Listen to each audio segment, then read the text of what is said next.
Fala família Palmeiras 90 a mais, nós estamos de volta com mais um vídeo. Esse vídeo vai ser diferente, tá? Nós vamos falar da exposição que a Leila Pereira fez ao STJD, cobrança pública e com razão, o absurdo que tá acontecendo com Bruno Henrique, Alan, o absurdo que a CBF tá fazendo com o Palmeiras antes da partida contra o Santos e também tem a parte do Palmeiras que vacilou na partida contra o Mirassol. Vamos falar das notas dos jogadores e mercado da bola. Vem comigo porque aqui você sabe que a comunicação é objetiva. Começando a respeito do STJD. Para não cometer nenhuma injustiça, eu vou ler, tá? Ipsis literis, ou seja, ao pé da letra, o que a Leila Pereira falou do STJD. Vamos lá. O Palmeiras sempre respeitou e seguirá respeitando as instituições, mas espera o mesmo respeito de volta. O que está acontecendo não é justo. Um atleta é condenado por uma infração grave e joga normalmente por 2 meses, inclusive fazendo gols e decidindo jogos. Aí quando finalmente é marcado um novo julgamento, vota-se pela absolvição desse atleta e a sessão é adiada. Enquanto isso, o Alan, que era réu primário, pega 2 partidas de suspensão por um lance de jogo e depois tem a punição ratificada pelo tribunal em pouco mais de 15 dias. Tudo isso acontece em uma semana decisiva, quando já teremos vários desfalques por conta da data FIFA. Não queremos ser beneficiados, mas não aceitamos ser prejudicados. O Palmeiras espera que o STJD adote uma postura equilibrada, para que as suas decisões não influenciem o curso de um dos campeonatos mais disputados nos últimos anos. Que o campeão seja decidido dentro de campo. Finalizou a Leila Pereira. Vamos lá, gente. Por que ela tá absurdamente correta nessa questão, tá? É incrível como o STJD demora para julgar um atleta que é réu em um caso de investigação, é bem claro, ele ainda não é culpado, de apostas. Eu vou tomar muito cuidado no que eu vou falar aqui, tá? E vou escolher bem as palavras, porque o julgamento ainda está ocorrendo. Mas o Bruno Henrique é réu e está há mais de 2 meses sendo julgado por algo que, no mínimo, já tem provas. O Alan, por uma entrada numa partida contra o Fluminense, pega 2 jogos de gancho. Tudo isso em 15 dias. Qual é a prática justa nisso? Me responda você. Você que é palmeirense ou que não é e que está me assistindo aqui porque gosta de ouvir a gente falar, me responda por favor, isso é justo? Se fosse com o seu clube, como você se sentiria? O Palmeiras está vivendo um absurdo, porque o Bruno Henrique está jogando e fazendo gol, sendo decisivo e importante, em um momento do campeonato que é o mais importante do ano. O Palmeiras está sentindo prejudicado e, na boa, com razão. Os caras me convocam 9 jogadores, tá? E ainda me dá um cartão amarelo esquisito ali pro Andreas Pereira, ele também tá fora da partida contra o Santos. E aí ainda o Alan não pode jogar. Então assim, como é que a gente faz para ter o mínimo de justiça nesse campeonato? Até o que a gente precisa fazer? Será que eles estão querendo? E aí uma pergunta. Será que eles estão querendo entregar a taça pro Flamengo? Porque assim, vamos lá, bola por bola, é bem verdade, o Palmeiras tá dando umas vaciladas em algumas partidas, a gente já vai falar disso, tá? Mas não faz sentido, no meu entender. Não faz sentido levar 60 dias pra julgar um caso de aposta, e no caso do Ala ali, por uma entrada, o cara pegar 2 meses de gancho, gente. Eu não tô conseguindo entender e eu apoio a Leila Pereira nessa nota pública, tá? Essa cobrança. Parece que depois que aconteceu aquele pênalti, sabe, que o Alan cometeu lá, ou melhor, que o juiz não deu, né, do Alan no Tapia contra o São Paulo, parece que eles estão tentando fazer de tudo para equilibrar o negócio. Tá muito esquisito. Eu não gosto desse tipo de postura. Não acho que isso é coerente nos tempos atuais, sobretudo no futebol, que é um instrumento de socialização, que é um instrumento de alegria e que é um instrumento de justiça, porque premia aquela equipe mais consistente. Não tá acontecendo isso no futebol brasileiro hoje em dia. Mudando de assunto e vamos tentar elevar o nível do nosso vídeo agora com um pouco mais de alegria, uma vibração positiva, que é o que eu sempre peço pra vocês, né? E que eu sempre tento entregar pra vocês, mas eu precisava fazer esse desabafo no começo do vídeo, tá? Vamos falar de mercado da bola? Você vem comigo agora? Porque é muito importante que você esteja prestando muita atenção, porque o Palmeiras está se posicionando muito firme no mercado da bola, tá? As negociações que acontecem no começo do ano que vem ou no final desse ano, já iniciaram. E se você não está acompanhando os vídeos do nosso canal, você pode estar desatualizado de alguma coisa. O Palmeiras vai receber em breve. Clubes espanhóis monitoram de perto a participação do Maurício com a camisa do Palmeiras, tá? Essa informação vem oficialmente do site Bola VIP e é real, tá? Alguns clubes espanhóis não foi nos liberado, né? Não foi, o Bola VIP não falou quais são os clubes, né? Entretanto, a gente já sabe que na Itália o Maurício interessa, né? Principalmente a Atalanta, né? Mas alguns clubes espanhóis estão sondando o jogador. Resta saber se o Palmeiras vai topar começar a conversa. A informação que a gente tem é que o Palmeiras só topa abrir conversa com qualquer clube de fora do Brasil por 20 milhões de euros, tá? No Brasil, não há conversa, não há possibilidade mínima do Palmeiras negociar o Maurício. Maurício que começou bem, viveu uma época de altos e baixos e hoje ele não está desempenhando o seu melhor futebol, mas ele é o maior garçom da temporada do Palmeiras. Na atual temporada são 10 gols e 11 assistências, né, se não me falha a memória. Um jogador muito técnico e que, é claro, precisa de um tempo aí para se reabilitar a esse novo estilo de jogo que o Abel Ferreira está imprimindo no Verdão, tá?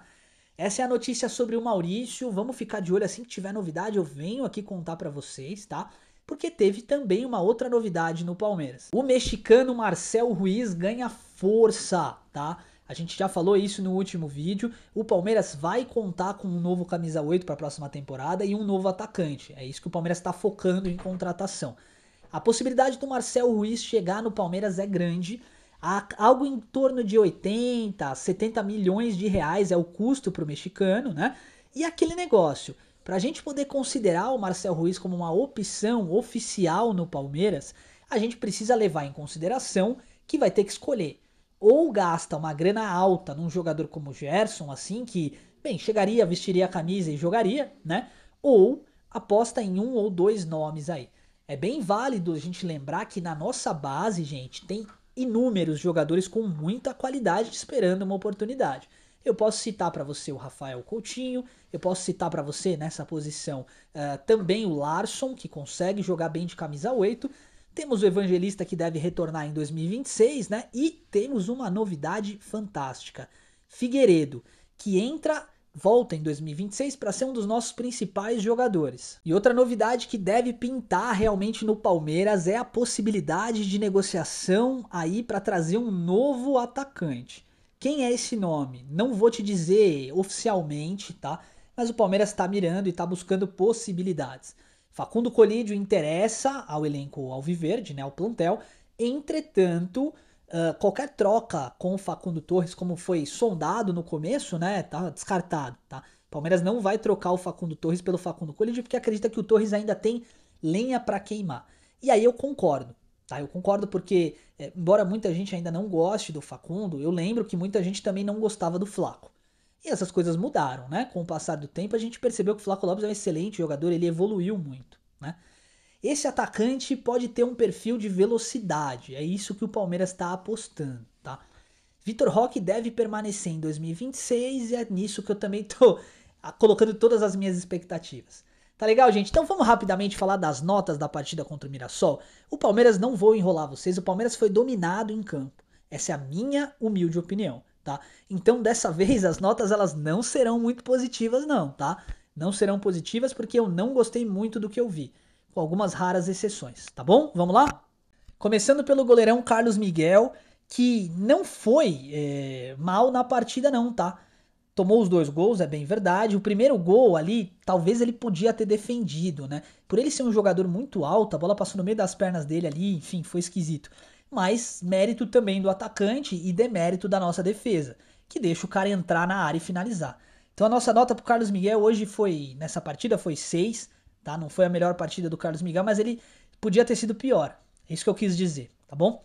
Na lateral direito, o Kelvin não foi bem. Pouco apoiou e quando apoiou, essa é a principal característica dele, não acertou um cruzamento decente para a área, tá? Então, pra galera que tava me cobrando aí, falando que as minhas notas estavam muito mansas, né? É porque eu sou espontâneo e sincero, tá, gente? É o que eu acho. Agora, nessa partida, o Palmeiras foi muito mal. Então, nota pro Kelvin hoje, 5,5, não foi legal. Seguido do Murilo, que também foi substituído, também não fez uma boa partida, tá? Eu acho que os atacantes do Mirassol, tanto o José Aldo, que foi o meio armador, quanto o Alisson, eles conseguiram rodar em cima do Murilo diversas vezes. Não gostei muito, tá? Nota do Murilo é 5,5, seguido do Gustavo Gomes, que esse sim, na minha opinião, fez uma boa partida, tá? Desarmou bastante ali o centroavante deles, né, o Renato, e o Negueba praticamente não jogou a partida inteira. Entretanto, essa linha de três meio-campistas do Mirassol, Danielzinho, José Aldo e Gabriel, deitou e rolou no nosso meio-campo. Eu já vou falar disso, tá? Nota do Gustavo Gomes é 6,5, uma partida ok do nosso capitão. Gosto muito do Gomes, tá? Seguido do Joaquim Piquerez na lateral esquerda, que também não tá vivendo o seu melhor momento. Mas, gente, calma, antes de eu falar a nota do Piquerez, vamos lembrar só uma situação, né? O Palmeiras tá vindo de várias vitórias. Não estamos analisando a temporada, tampouco a performance dos jogadores durante o ano. Gosto muito desse time do Palmeiras, mas nessa partida em especial, o Palmeiras não foi bem, tá? E é isso que eu falo do Piquerez. Piquerez, eu gosto muito desse jogador, eu acho ele incrível. Contra o Mirassol, taticamente, ele cumpriu ali a função dele, mas foi nas costas dele que saiu o primeiro gol, por exemplo, né? Eu não acho que ele foi tão bem na partida, nota 5,5. Alan na meia direita, diferente do que eu imaginava, né, que ele seria um jogador um pouco mais agudo, ele não teve espaço, porque o Reinaldo conseguiu marcar ele até que relativamente bem, né? Então a nossa nota pro Alan é 6, porque pelo menos ele tentou, ele correu, né? Vestiu a camisa do Palmeiras como sempre com muita entrega. Andreas Pereira tentou também. Ele criava algumas oportunidades, acertou um passe aqui, outro ali. Gosto da forma como ele joga. Quando o Andreas Pereira joga mal, ele ainda é bom. É isso que é o mais legal, né? Ele é tão bom que quando ele vai mal na partida, ele ainda tá no nível ali, né? Então nota 6,5 pro Andreas. Aníbal Moreno, pra mim, não fez uma partida legal, tá? E aí eu acho que foi o grande pilar da derrota do Palmeiras. Eu não tô jogando a responsabilidade pra ele, não é isso não. Gosto muito do Aníbal, acho ele um craque, tá? Craque, de verdade. Taticamente inteligentíssimo, mas ele não foi bem. E o meio-campo do Mirassol jogou o jogo inteiro nas costas dele, tá? Nota 5,5 para Aníbal Moreno, seguido do Felipe Anderson, que também não foi bem. Toda vez, e aí é a minha opinião com humildade, tá? Mas toda vez que o Felipe Anderson fica fixo na lateral, cara, dá problema, ele não joga bem. Pra mim, o Felipe Anderson tem que sempre trazer pro meio, tem sempre que buscar uma finalização, tá perto da área, buscar uma tabela. Toda vez que ele joga muito lateralizado pra cobrir e marcar o lateral, cara, não é um bom resultado que ele entrega. Na frente, o Flaco Lopes também bem apagado, né? Tentou, mas não conseguiu vencer a defesa adversário. E fica com a nossa nota 6, tá? Porque o Flaco ainda assim finaliza a gol, busca alguma coisa, né? E aí sim o Vitor Roque na frente, né? O Vitor Roque sempre guerreiro, né? Correndo, marcando o zagueiro, apertando com aquela pressão alta rotacionada que a gente falou nos últimos vídeos, né? E um golaço de bicicleta para coroar o que ele tem feito nessa temporada. Tá jogando muita bola. E eu avisei que ele seria o artilheiro do campeonato, hein? Vamos ver se vai chegar lá. Nota pro Vitor Roque 7, uma ótima partida. Falando dos jogadores que entraram, tá? Rafael Veiga não deu aquele dinamismo que a gente espera dele. Também confio muito no Veiga, eu acho que ele vai ser importantíssimo na Libertadores. Mas nossa nota para ele é 6. Ramon Sousa não conseguiu o mano a mano, que é a principal jogada dele. Tentou diversas vezes o chuveirinho, aquele cruzamento para a área, também sem sucesso. Nota 5,5. Maurício e Bruno Rodrigues eu não vou tecer notas, tá? Não vou tecer notas porque não acho que é o momento, não acho que eles jogaram o suficiente. Na zaga ali o Bruno Fux que entrou no lugar do Murilo, tomou um cartãozinho amarelo em pouco tempo de jogo, mas pra mim ele tem que ser titular, tá? Pra mim hoje o Murilo não faz uma bons jogos nos últimos, a menos que o Palmeiras jogue com uma linha de 3 zagueiros, aí eu jogaria com os 3 ali, né? Mas o Bruno Fux hoje tem jogado mais que o Murilo e merece uma oportunidade. Nota pro Bruno Fux é 6, tá bom? Gente, deixa eu só reforçar uma coisa que é muito importante, né? Porque senão fica parecendo que a gente aproveita os momentos que o Palmeiras ganha pra hypar, pra falar e tal. E quando o Palmeiras perde, nada presta. Não é isso, tá? Eu quero deixar isso bem claro pra vocês. O trabalho que o Palmeiras está conduzindo é excelente. O projeto que o Palmeiras está fazendo e construindo é excelente. Essa partida não foi boa, tá? E aí a gente tem que também saber entender que são jogadores, não são máquinas. E que é claro, não tem como você jogar bem em todo jogo. Mas o Palmeiras está sim fazendo um ótimo trabalho essa temporada. E agora, para finalizar o vídeo, eu quero te agradecer do fundo do meu coração. Eu jamais esperava que a gente ia conseguir bater a nossa meta de inscritos tão rápido e ter tanta visualização, tá? Eu devo tudo isso a você, que me acompanha e que tá sempre aí nos comentários me passando uma ótima energia, tá bom? Então te agradeço, meu irmão, minha irmã. Muito obrigado pelo seu carinho e avante palestra.